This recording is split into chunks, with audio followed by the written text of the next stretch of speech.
అందరికీ నమస్కారం అండి. నా పేరు doctor Abhishek Barli, orthopaedic surgeon. నేను గత 15 ఏళ్ళ నుంచి ఈ ఆర్థోపెడిక్ సర్జరీ వృత్తిలో ఉన్నాను. నేను బేసికల్గా నా ఎంబీబీఎస్ పూర్తయి దాదాపు ఇప్పుడు 25 సంవత్సరాలు అవస్తోంది. యాక్చువల్లీ చెప్పాలంటే 27 సంవత్సరాలు అయింది.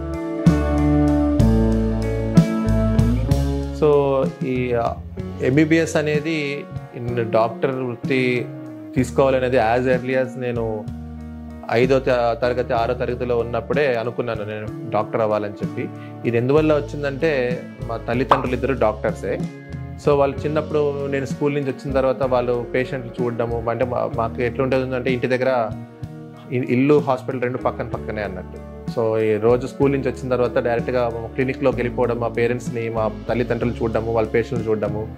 సో వాళ్ళ పేషెంట్లు వాళ్ళ జబ్బులు బాగా అయిన తర్వాత వాళ్ళ కంట్లో ఉన్న ఆనందం చూసి సో వాళ్ళు హ్యాపీగా ఫీల్ అయ్యేవారు, మా పేరెంట్స్ కూడా తల్లిదండ్రులు కూడా హ్యాపీగా ఫీల్ అయ్యారు. సో ఈ చిన్నప్పటి నుంచి వచ్చిన ఈ ఆలోచనతోనే నాకు దృఢంగా నేను డాక్టర్ అవ్వాలని నిశ్చయించుకున్నాను.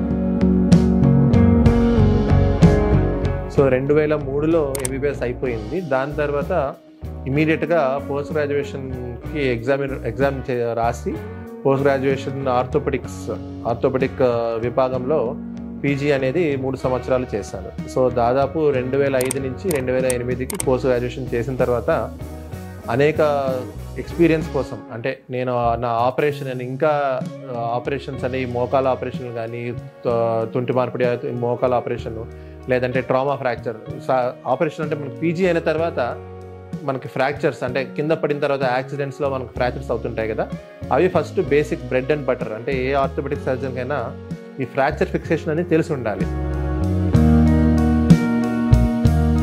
ఎక్స్పీరియన్స్ కోసం నేను ఎన్నో ప్రదేశాలకు తిరిగాను. అంటే తిరుపతిలో 1 సంవత్సరం చేశాను, బాంబేలో చేశాను, బెంగళూరులో చేశాను, ఢిల్లీలో చేశాను. అట్లా ప్రతి చోట నేను డ్యూటీలు చేసి అనుభవంని సంపాదించుకున్నాను.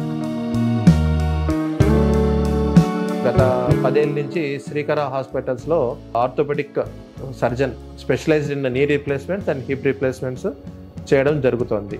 సో ఇప్పటి వరకు నా ఎక్స్పీరియన్స్లో ఎన్నో వేల కొద్ది ఆపరేషన్లు చేయడం జరిగింది.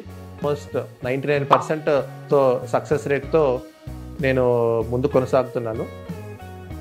సో ఇంకా ఫ్యూచర్లో చాలామందికి ఇంకా ఎన్నో సేవలు అందించాలని చెప్పి ఆర్థోపెడిక్ సర్జరీస్ ద్వారా, ఆర్థోపెడిక్ సర్జరీసే కాదు ఆర్థోపెడిక్ ట్రీట్మెంట్ ద్వారా జనరల్ పబ్లిక్కి ఇంకా సాయం చేయాలనే వృత్తితో ముందుకు కొనసాగుదామని నేను ఇప్పుడు సెలవు తీసుకుంటున్నాను. Thank you.